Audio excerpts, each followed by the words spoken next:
de la vía aérea, uso y técnica de la cánula nasofaringia. ¿Qué es una cánula nasofaringia? Dispositivo de vía aérea, es un tubo flexible de goma o látex diseñado para insertarse en el pasaje nasal y extenderse hacia la base de la lengua. Función principal: crea un conducto de aire entre las fosas nasales y la faringe, evitando el tejido blando, como la lengua obstruya la tráquea. Obstrucción de la vía aérea, el bloqueo por la lengua. En pacientes inconscientes, la pérdida del tono muscular provoca que la lengua caiga hacia atrás, ocluyendo la faringe posterior. La cánula nasofaringia se sitúa por encima de los epiglotis, asegurando que el aire pase incluso si la lengua está relajada o hay traumatismo facial leve. Hay veces que por disparo, por explosiones, podemos llegar a tener lesiones en el rostro. ¿Cuándo utilizar la cánula? Paciente inconsciente, cuando el paciente no puede mantener su propia vía aérea debido a la pérdida de conciencia, reflejo de náuseas. A diferencia de la cánula orofaringia, la cánula nasofaringia es mejor tolerada por pacientes que aún conservan el reflejo de náuseas. Trauma maxilofacial, útil cuando el paciente presenta traumatismo, mandíbula cerrada o lesiones en la boca que impiden el acceso oral. Medición y selección ideal. Eso tiene una forma de medir, chicos. Técnica de medición para asegurar que la cánula llegue a la faringe sin causar daño o ser ineficiente. Debemos medir correctamente desde la comesura del labio hasta el lóbulo de la oreja. Esta medida estima la distancia necesaria para que la punta del dispositivo quede justo por encima de la epiglotis. El diámetro debe ser similar al dedo meñique del paciente para evitar traumas en el tabique. Ahí podemos ver el manejo de la vía aérea, medición y colocación de la cánula nasofaringia. Selección de tamaño, lo tienen, y eso lleva un aceite, se coloca una lubricación que ya viene ya con la cánula y se coloca en forma transversal hacia el tabique. Bien, guía práctica de inserción. Acá vamos a cómo se coloca. Paso 1, preparación, lubricar. La lubricación es crítica para evitar la epistaxis, sangrado nasal, que podría complicar aún más la vía aérea. Lubricante: utiliza un gel hidrosoluble, quirúrgico o en su defecto la propia saliva del paciente, pero ya vienen ya con el propio lubricante. Inspección: verifique cuál fosa nasal es más amplia y recta, usualmente a la derecha. Orientación: el bisel, miren acá tiene un bisel cortado, el bisel de la punta debe mirar hacia el tabique nasal. Procedimiento de inserción: posicionamiento: coloca al paciente en posición neutral o maniobra frente mentón si no hay trauma cervical. Inserción: introduzca la cánula en la fosa nasal derecha, preferiblemente perpendicular a la cara del paciente. Avance, deslice suavemente siguiendo el suelo de la nariz hasta que la pestaña brida repose contra el orificio nasal. Resistencia: si encuentra resistencia, no fuerce, retire, vuelva a lubricar e intente en la otra fosa nasal con un movimiento de rotación suave. Guía de selección por paciente: adulto grande, tamaño de 32 a 34 fr, diámetro sería de 8 a 9 milímetros, de medir comesura al óvulo. Adulto promedio de 7 a 7,5 milímetros, uso estándar en combate. Adulto pequeño de 6 a 6,5 milímetros, considerar si hay resistencia. Pediátrico de 3 a 5 milímetros, extremo cuidado anatómico. Verificación: una vez insertada, verifique sonidos respiratorios claros, empañamiento de la cánula o flujo de aire sentido en la brida, expansión torácica, contradicción, evite en sospecha de fractura de base de cráneo, signo de los ojos de mapache o batalla, ya que la cánula podría ingresar a la cavidad craneal. Bien chicos, preguntas hasta acá. Voy por la otra plantilla, que es la número 6, tracción de la víctima en entornos hostiles. De mi parte no sé los demás cursantes qué opinan. Bien, mi general, no sé los otros. A ver, chicos. De mi parte no sé los demás cursantes qué opinan. Esto es básico. Bien, gracias Adriana. Todo muy claro, bien. Trato de hacerlo lo más sencillo posible, ya que es a nivel virtual. Y a veces en la virtualidad no es lo mismo que enseñar en un presencial. Pero bien, yo siempre digo, el aula virtual es como un aula teórico, donde te dan un presencial, pero te dan la parte teórica y bueno, después se hace la práctica. Bien, continuamos a ver una vez que compartió.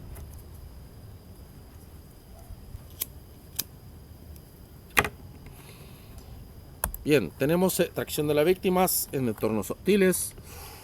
Fase del TEC, determinando el nivel de riesgo para la tracción. Fase de la operación, amenaza directa, cuidado bajo fuego o conocido como CUF.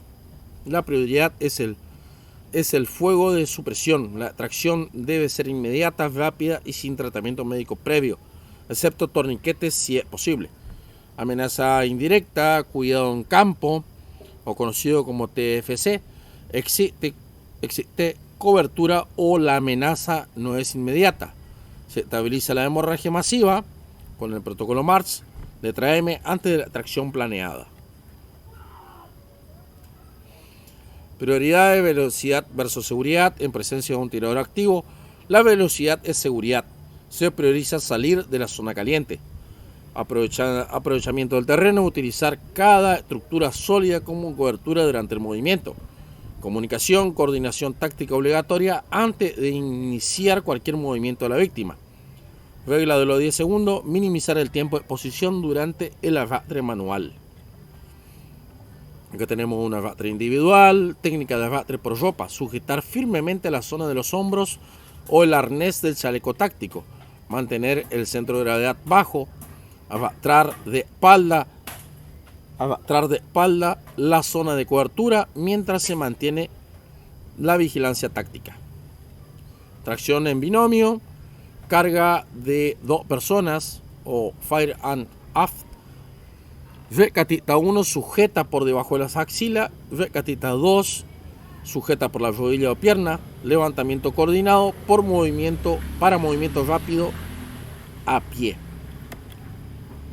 Equipo de apoyo, acá tenemos lo que es herramienta táctica, cinta de tracción que permiten maniobras libres para el uso de armamento, camilla flexible para terrenos difíciles de tracción o verticales, integrado en los chalecos balísticos modernos, Track Andres.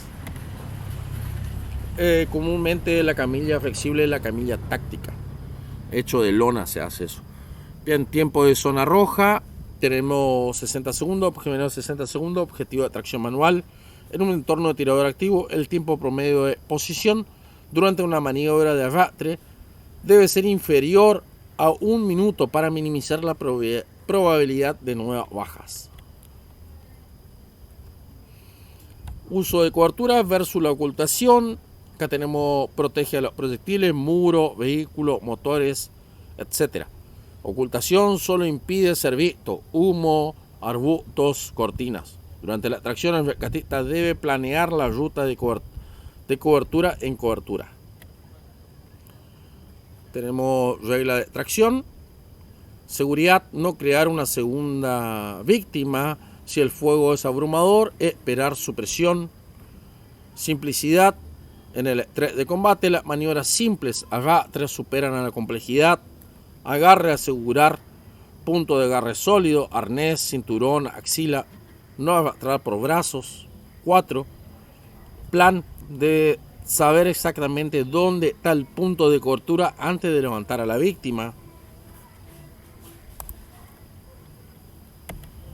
Pasamos un resumen de maniobra, bate por ropa, bajo fuego y pasillo, velocidad media, carga de bombero, distancia larga, escaleras lenta, velocidad, carga de silla, espacios estrechos, velocidad media, arrastre por cinto, becatita 1 o 2, manos libres necesarias y una velocidad alta. Bien, eso es algo básico que le quise dar por la extracción de la víctima en entornos hostiles. Vamos al punto 7. También tenemos el TASEVAC y evaluación táctica, que me estaba olvidando. ¿Me esperan un segundo, por favor? Ahí. Bueno, aquí vamos al control de la hipotermia. La hipotermia también se puede dar porque a la pérdida mayor de sangre podemos tener hipotermia. Bien. Vamos a continuar. Ahí voy a ir compartiendo.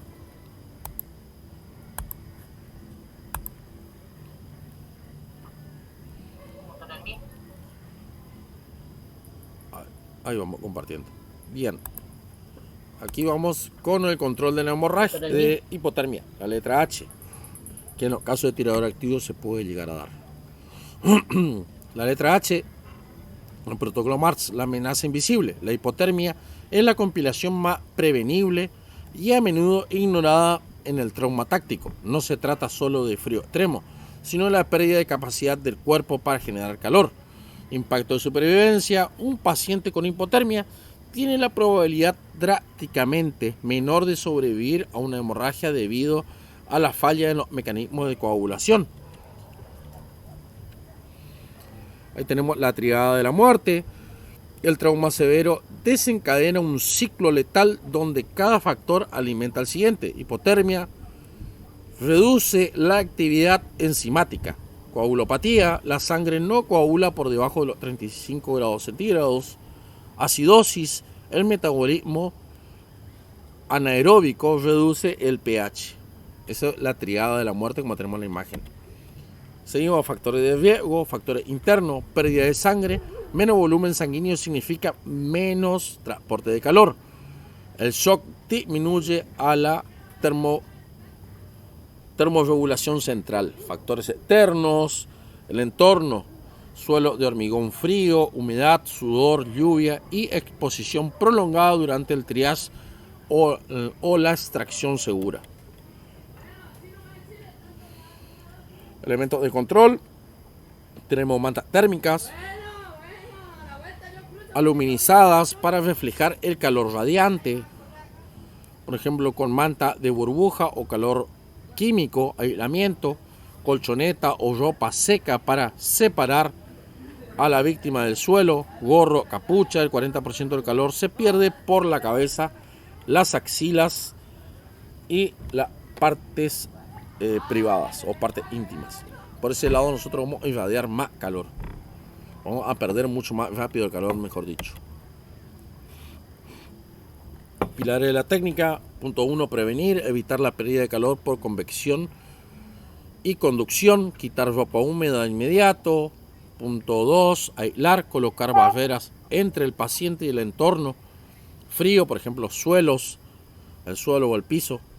Punto 3, reemplazar, aportar calor activo mediante mantas térmicas, químicas y fluidos tibios, si se le puede dar. Paso 1, acción inmediata. Cortar la ropa húmeda si el entorno es seguro, proteger del viento y la humedad, levantar a la víctima del suelo usando camillas o aislamiento. Calentamiento activo.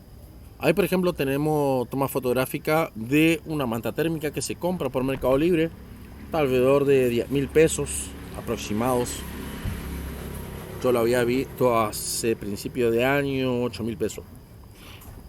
Bien, uso del HPMK o mantas químicas abrir el kit y activar las almohadillas térmicas, envolver a la víctima como un burrito para sellar el calor, priorizar axilas e ingles, zona de alta transferencia, cubrir la cabeza dejando la cara visible.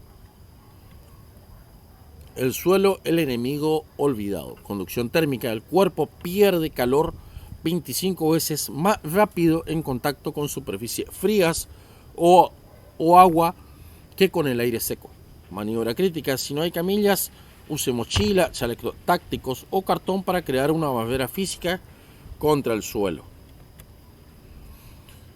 Integración en protocolo MARCH, evaluación MARCH, controlar hemorragia masiva inmediatamente. Sin volumen no hay calor. Evaluación, iniciar prevención de hipotermia simultáneamente con el manejo de la vía aérea, si es posible. Evaluación, la hipotermia es dinámica. Vigilar la temperatura durante todo el transporte.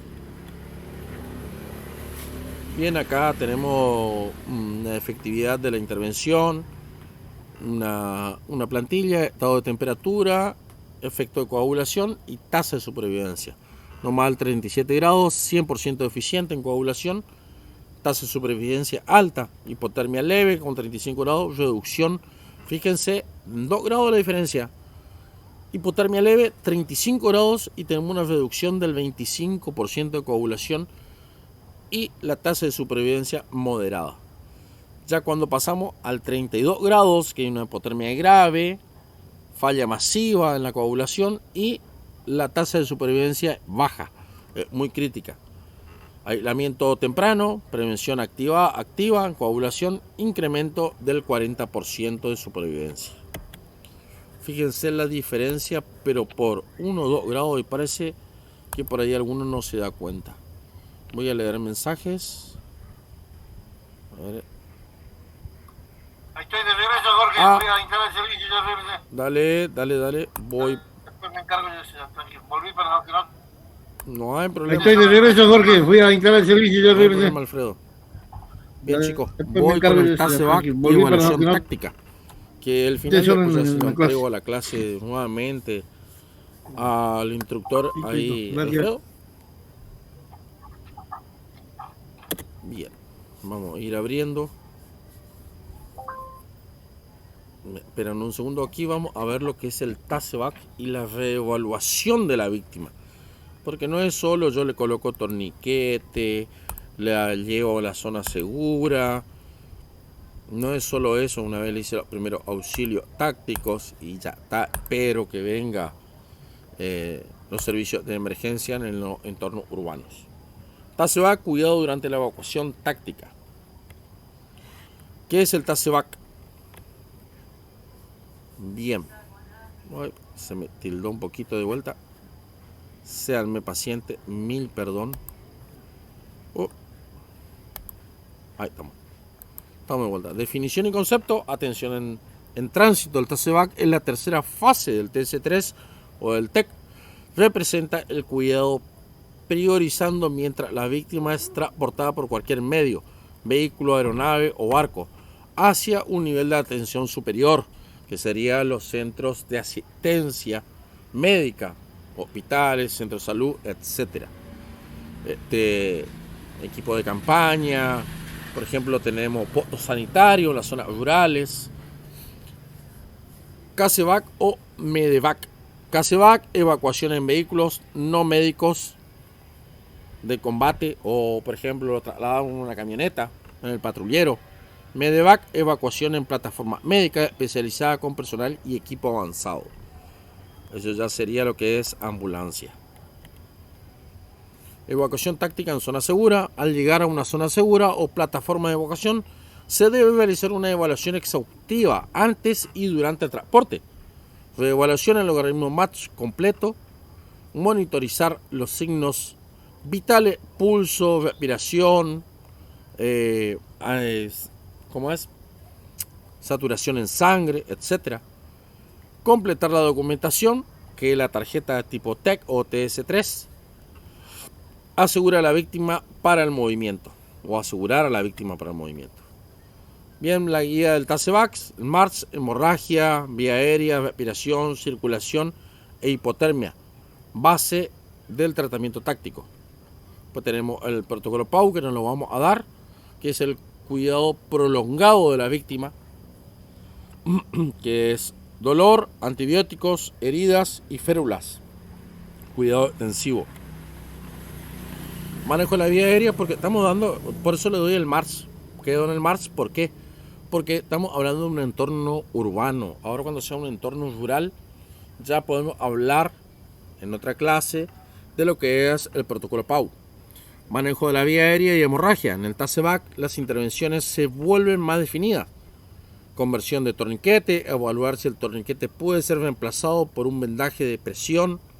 Vía aérea definitiva, considerar si el uso de tubos endotraqueales o dispositivos suplagóticos si el paciente lo requiere. Respiración y circulación, un motor de atención, evaluar sello de tórax y realizar compresión con agujas si hay sospecha clínica. Intervención con fluido, iniciar fluidoterapia titulada sangre total en el estándar de oro.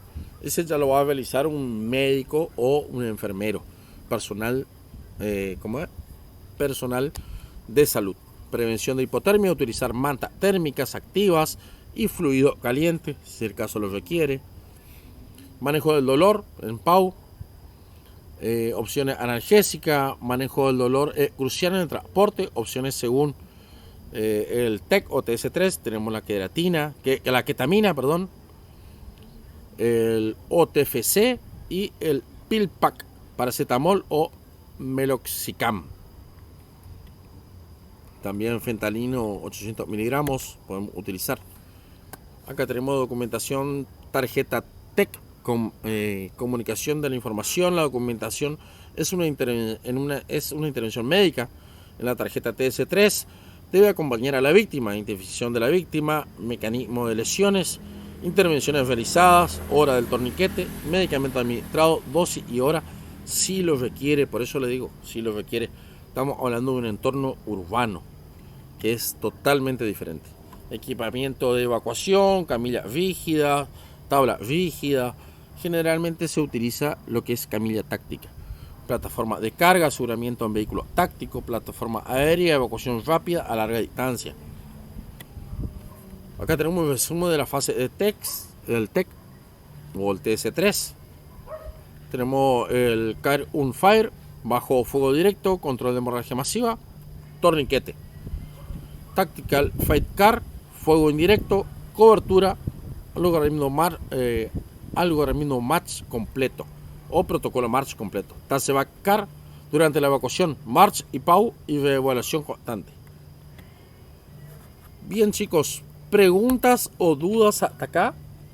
Traté de hacerlo lo mejor y lo más prolijo y limpio posible y fácil de entender en lo que es todas las pequeñas composiciones en los primeros auxilios de combate en el caso de un tirador activo. Por eso le di un motor de atención, control de hemorragias masivas, etcétera. El TASEVAC, colocación de las cánulas, entre otros. Ayer vimos, generalmente se activa mucho lo que es el motor de atención y lo que es el control de la hemorragia masiva, pero no debemos de cuidar la respiración, la circulación, el control de la vía aérea. No debemos de cuidar lo que es la hipotermia. Nunca debemos de cuidar eso. Sí, Alfredo, tuya la clase, chicos. Espero que les haya gustado. Lo dejo con el instructor Alfredo, que va a continuar la clase.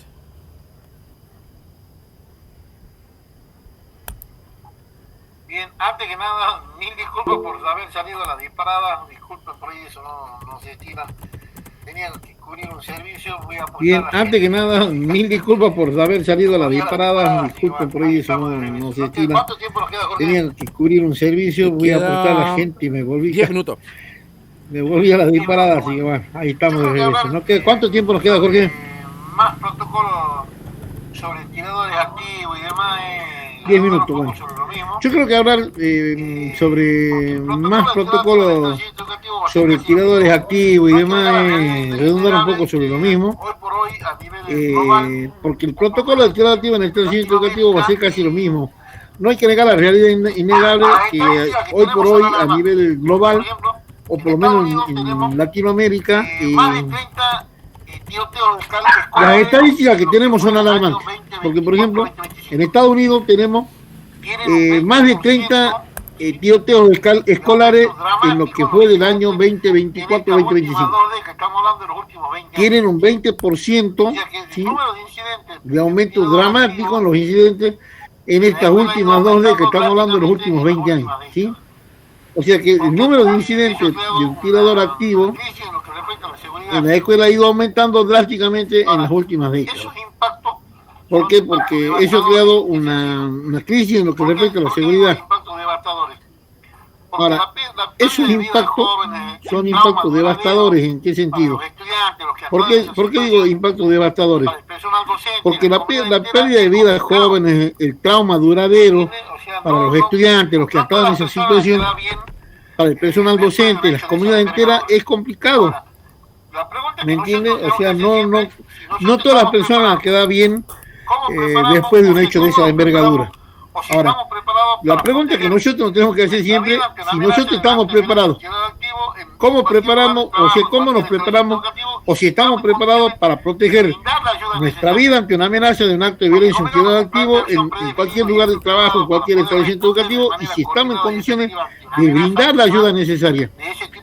Porque comenzamos con un plan de acción predefinido y estructurado para poder responder de manera coordinada y efectiva ante una amenaza activa de ese tipo de violencia armada. Dentro de cualquier tipo de institución va a ser el objetivo principal a partir de ahora en adelante. ¿Por qué? Porque a través de todos los protocolos porque a través de, gracias Marcelo, a través de la temática que nosotros hemos tratado de volcar en estas 3 jornadas, que seguramente va a haber mucho más para después, más adelante, hemos tratado de que se aprenda, o que por lo menos recordemos, o para que posteriormente pongamos en práctica para minimizar los daños, salvar más vidas, y coordinar la respuesta de emergencia entre personal de trabajo, estudiantes y las autoridades de competencia sobre todas las cosas. ¿Por qué? Porque para que haya un protocolo clave y efectivo, tiene que haber ciertos componentes, como decía Jorge, por ahí comentaban, la prevención, que va a ser la identificación temprana de señales de advertencia, y organizado a través del programa de salud mental y bienestar, hacer seguimientos necesarios, que exista la seguridad física mejorada, es decir, que en los establecimientos educacionales se coloquen cámaras, controles de acceso, si es necesario poner seguridad capacitada en el acceso mejor. Ante todo, también después tiene que haber una respuesta con procedimientos claros y practicados, no solamente correr, esconderse y luchar. Tiene que haber una comunicación segura y mucho más efectiva. Y después, a posterior, la recuperación. Pues no cualquiera se va a recuperar de forma inmediata. Tiene que existir, no solo para las personas que han sufrido el incidente, sino para los actuantes, todos los estamentos de emergencia. Tiene que existir eso de la recuperación, el apoyo psicológico y emocional, a través de los servicios de salud mental. Es decir, que tiene que existir una asistencia post-incidente, después del incidente. Esa estrategia que mencionamos siempre desde el primer día, la estrategia corre, escóndete y lucha. Sí, vuelvo a redundar un poco para que queden claros, si hay una ruta segura de escape y que sea accesible, evacuar inmediatamente el edificio o el área amenazada. Esconderse, ya lo decíamos, dentro de las posibilidades, si hay o no, buscar refugio seguro y luchar como un último recurso. Cuando realmente mi vida está en peligro y sé que la única manera de defender mi vida es luchar. No a mano pelada, como decimos yo, sin un elemento y sin otra persona. ¿Qué formación táctica sería adecuada? A ver, entrenamiento en grupos operativos. Mucho control de ingreso dinámico, mucha preparación psicológica, mucha preparación operativa, técnicas de reducción y neutralización física de personas, don Larus, y trabajo, hoy por hoy, el trabajo con armas de fuego y con armas de baja letalidad. Taser, Birna y lo que se pueda. Y armar los comités y capacitar a la totalidad del personal de la fuerza. Porque nadie sabe en qué momento nos va a tocar actuar. Al margen de esto, Hacer hincapié sobre el rol del personal educativo y los estudiantes. La capacitación tiene que ser continua, tiene que existir comunicación clara, cuando me refiero a capacitación continua, tiene que haber simulacros regulares y una formación práctica sobre los protocolos de respuesta inmediata. ¿Por qué? Porque la preparación constante es fundamental para la supervivencia. Y comunicación clara para establecer canales de comunicación efectivos con las autoridades policiales, con servicios de emergencia, con los mismos comités de padres de familia, que se genere una cultura de seguridad, fomentando el ambiente donde la seguridad sea una responsabilidad compartida entre toda la comunidad educativa, alumnos, docentes, preceptores, directivos, padres y todos los demás, la fuerza del orden, el servicio sanitario, etcétera. Es la mejor manera. Y siempre buscar la colaboración de las fuerzas de seguridad a través de la coordinación estratégica, información compartida, una respuesta rápida. Eso es aparte de la fuerza. ¿Por qué la coordinación estratégica? Establecer relaciones sólidas y colaborativas con la policía, con los demás estamentos, con los demás centros educativos, con otras instituciones, con los servicios de emergencia. Y la información que se recibe tiene que ser compartida. Lamentablemente la fuerza de seguridad tiene que proveerse de planos detallados de los edificios escolares que tengo en mi jurisdicción, por lo menos. Que cada uno saber cuáles son los puntos de entrada, salida, detalles de seguridad. Y si el personal de calle, ya sea de un cuadrante, de una cuadrícula, de la calle que le toque cubrir, ese personal tiene que saber qué edificios públicos tiene, qué edificios escolares hay, si tiene centros asistenciales cerca o no, y si puede manejar los planos. Hoy en día con la tecnología que tenemos en los celulares, en vez de TikTok, en vez de Facebook, eso es importante. ¿Sí? Y la respuesta rápida, los tiempos de respuesta son críticos para poder salvar vidas, y la preparación va a reducir esos tiempos de reacción. Mientras mayor preparación tengamos, mayores probabilidades de salvar más vidas vamos a tener, porque los tiempos de reacción van a ser más inmediatos. Dice una frase que la preparación es poder. Entonces nosotros como personas de fuerza de seguridad tenemos que darle un enfoque proactivo a este tipo de circunstancias. La inversión en protocolos y capacitación no tienen que verlo como un gasto. ¿Por qué? Porque es una inversión a largo plazo, una inversión en seguridad, una inversión en el futuro de nosotros, de nuestra sociedad en la cual estamos insertos de forma permanente. Y si colaboramos con las instituciones educativas, va a ser un futuro de los estudiantes. Por esa acción inmediata, se va a proceder a revisar y actualizar todos los protocolos que ya existen de seguridad escolar, y si no, diseñar uno. Y tiene que existir una formación obligatoria, es decir, que nosotros, si no hay, debemos implementar un programa o programas de capacitación regular para la totalidad del personal, docente y trabajadores y estudiantes de los establecimientos educativos. Si hay que ir a charlar, a sentarse a hablar con el secretario de seguridad, y hay que hacerlo. Hay gente que está en estratos superiores que lo pueden hacer, y el que no, y busque los canales necesarios, porque de esto va a depender que ustedes hagan su partecita del trabajo. Y los simulacros, como digo, los simulacros prácticos, realizar ejercicio. ¿Qué recursos de apoyo están disponibles para las víctimas? Perdón, no puedo leer, fíjate, léeme el mensaje, Jorge. De un evento así, o sea, un incidente de un tirador activo. Bien. A ver, ahí para el señor que pregunta, para el camarada. Yo creo que no nos queda mucho tiempo, pero a grandes rasgos, los recursos que van a haber para bien. A ver, ahí para el señor que pregunta, para el camarada.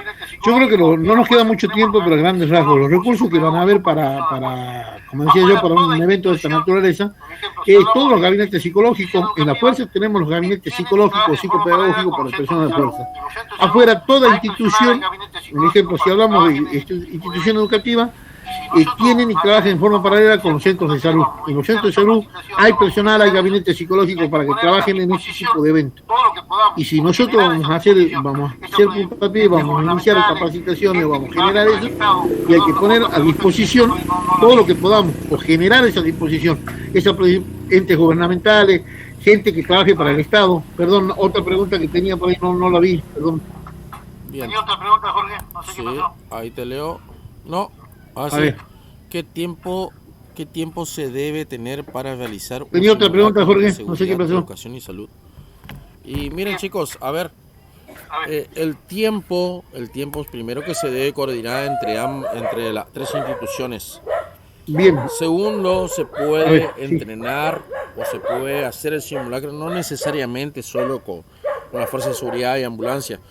Se puede llegar a hacer el simulacro de práctica de evacuación con el equipo docente y, por ejemplo, con el instructor Alfredo Nieves o conmigo o con cualquier otro instructor que aborde esta temática.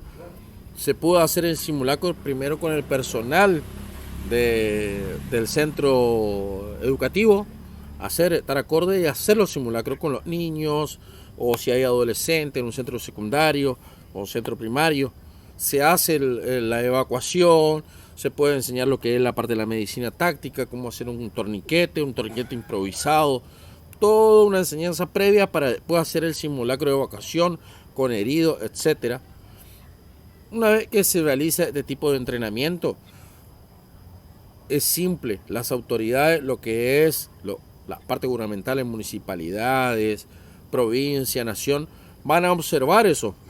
¿Y qué van a? Ahí sí puede llegar a colaborar. Por ejemplo, comisaría jurisdiccional, vos a la comisaría jurisdiccional te va y le decís como centro educativo, miren, yo te puedo hacer un simulacro así. Viene el instructor Alfredo Nieves y el general ahí Marcelo Gentile a ayudarnos a hacer un simulacro, nos van a enseñar sobre tirador activo. Yo creo que el jefe de comisaría no va a tener problemas. Va a mandar, obviamente va a comunicar a la jefatura de su provincia o a sus superiores, a la supervisión de la zona que corresponda, y va a mandar un patrullero para hacer el entrenamiento o el simulacro. Porque pasa, sucede. Jorge, Sí. permíteme un segundo. No necesariamente, si pusimos nombres míos, el de Jorge o el de Marcelo, el general Gentile. A ver, Jorge, permíteme un segundo. No necesariamente, si pusimos nombres míos, el de Jorge o el de Marcelo, el general Gentile. No necesariamente esos nombres tienen que ser, a ver, puede ser cualquier instructor de la fuerza de ustedes que haya recibido esta pequeña capacitación o que a posteriori se capacite, se interiorice para hacer un simulacro. Como dice Jorge, lo mejor es coordinar con todos los estamentos públicos. Primero con las fuentes oficiales del Ministerio de Educación, porque va a ser en el ámbito educativo. De ahí con todos los departamentos de educación estatales. De ahí con la Fuerza de Seguridad Total, con todos los centros asistenciales. Hasta, le digo más, si uno quiere meter, hasta se arma un comité de crisis, se lo pone a trabajar a todos. La mejor manera es utilizar todos los recursos que uno crea necesario incorporar para salir airoso de una situación de esa naturaleza. De paso, se va haciendo la prevención. La prensa va a servir ¿para qué? Para que a través de los departamentos, las divisiones de relaciones policiales, comuniquen, hagan comunicados oficiales de parte de la policía para prevenir este tipo de hechos. Y favorecer o diseñar estas guías de preparación, recursos de agendas de seguridad locales con los servicios de emergencia, donde uno pueda una guía para mostrar o para que le sirva como guía a cualquier centro educativo o centro asistencial, con plantillas de presentación, con protocolos de eventos de esta naturaleza en el ámbito escolar, con material de capacitación. En todo lo que se pueda colaborar de acá en más, tanto Jorge, ahí está el general, Marcelo, un hermano entrañable de la vida, Marcelo Gentile, quienes hablo, o aquel que tenga conocimiento, no duden en colaborar, porque toda la colaboración y el conocimiento que tengan todos y cada uno en forma criteriosa, se lo puede brindar ¿para qué? Para evitar la pérdida innecesaria de vida de jóvenes o adolescentes o de cualquier persona en este tipo de eventos. Yo creo que por ahí prender la televisión y ver que están robando, matando por un celular, porque no hay un protocolo definido, o están, no sé, un evento como esto de Santa Fe, donde una persona de 15 años que a lo mejor no puede ser escuchada en el domicilio, agarra una escopeta y no fue una masacre general porque no le dieron tiempo. Porque si no, en vez de una persona muerta, hoy estamos contando más de 10, con la cantidad de cartuchos que tenía. Imagínense, entonces, todo lo que sirva de parte nuestra para poder colaborar con el diseño de protocolo, diseño de guías para trabajar en prevención de esta problemática, son bienvenidos. No nos olvidemos también lo que viene inserto desde hace un tiempo atrás y cada vez con más fuerza, el tema de la drogadicción, la drogadependencia, el alcoholismo en los jóvenes. Todo tiene un poco, todo suma, y nosotros somos los encargados, moral, social y institucional, de aportar nuestro granito de arena para evitar que vuelva o siga sucediendo estas cosas. Yo creo que con eso vamos dejando por cerrado este hermoso tiempo que hemos tenido. Vuelvo a reiterarle, no quiero parecer pesado, agradecido de corazón por habernos permitido, tanto a Jorge como a mí, ingresar un poco en su vida institucional, en su vida particular, y brindarle lo poco mucho que por el momento le pudimos brindar.